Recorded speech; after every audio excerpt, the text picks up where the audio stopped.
Hi guys. Today I want to talk to you guys about speciation and more specifically, difference between allopatric and sympatric speciation. So, what is speciation? I want you guys to think about that, and I will give you guys like 3 seconds, and I'll come back to the next slide. So, if you have to pause the video, do this so, and I will see you guys in a bit.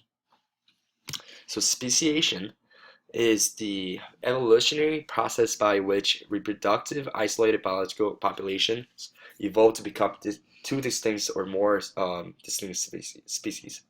So what does this mean? So I think I can explain speciation better with example, like I talked about between allopatric and sympatric. So I want you guys to look at this diagram here. So what is going on uh, in this speciation? So we got just normal trees going on, right? With the population of trees. Looks like it's just dark green colored trees. And speciation occurs in two different types of speciation specifically. And looks like this resulted in two distinct, different, as you can tell, there's two types of trees occurred, right? And down here too, the dark green was the only one population, and the sympatric speciation occurred, and you can distinctly tell that there's two types of trees now. This kind of lime glowy tree and dark green, which we used to have. So what is going on here? So let's talk about what the difference between allopatric and sympatric speciation is.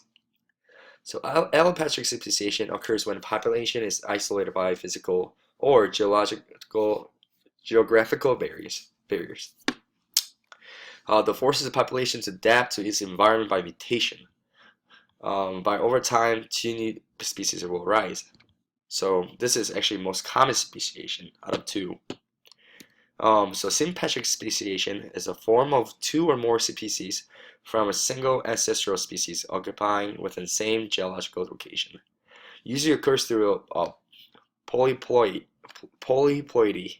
um, which is diploid individual cannot reproduce with a tetraploid individual.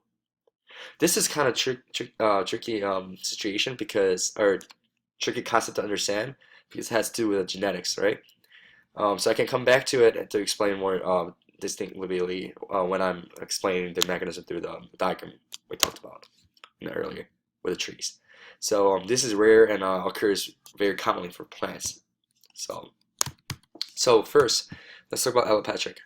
So there was a normal individuals trees dark green color, right? So it happened because this geological division looks like it is like a Grand Canyon. There's huge um, cliffs, right, that dividing these two trees.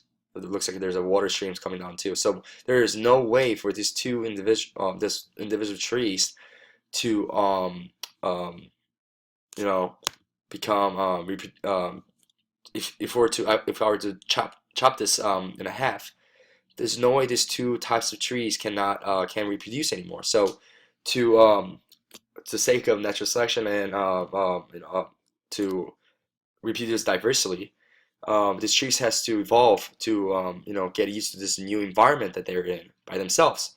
So the mutation has to occur over time, driving these trees to or force these trees to become adapt to the new environment, causing them to change their color of the tree or phenotypical differences, as you can see.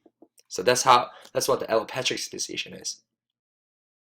The speciation caused by physical barriers. Second one is a little bit more tricky, so bear with me. So sympatric speciation doesn't have anything to do with the physical barrier itself. It stays the same and happens within the same ancestral environment, right?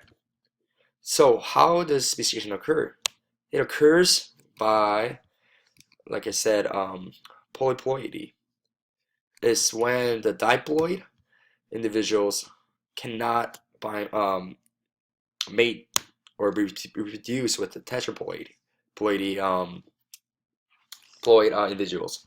What that means is that the diploid, like if you guys, it might be a little bit more difficult for if you guys don't know the concept of genetics. So I encourage you guys to review genetics videos that we have. Maybe watching this video before, so it might help you guys. So diploid is individual with the two chromosomes, right? So you get one set of chromosome from your mother and one chromosome from your father. Like we're diploid individuals.